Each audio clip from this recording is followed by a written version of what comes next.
Kayo po ba mga bossing ko ay may mga anak na nag-aaral? Ito po yung i-recommenda ko para sa inyo pong mga anak. Ang inyo po bang anak ay tamad mag-aral at talagang pahirapan para lang sila ay magbasa ng libro. Ngayon po ako po yung i-recommenda na dapat ay may suot po upang sa ganun magsipag siya ng pag-aaral at magkaroon ng talas ng memorya. At hindi po siya mapariwara. Pwede rin po ito sa mga nagka-college para hindi mapabarkada at matupad lahat ang mga pangarap sa buhay. Na andito na lahat mga bossing.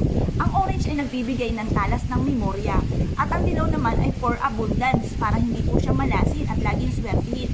At dahil nga po sa hirap sa pag-aaral, ay meron itong amethyst. Ang amethyst, anti-stress mga bossing. Ito po ay makakatulong para sa inyo pong anak para makapagpatuloy siya ng pag-aaral at magkaroon siya ng magandang buhay. O kung may trabaho na ang inyo pong anak, para magkaroon siya ng mabisang proteksyon at malayo sa anumang kapahamakan. Ngayon po mga bossing, kung na-issue po na mag-avail sa amin dahil lahat po ng aming mga pampaswerte ay may pahid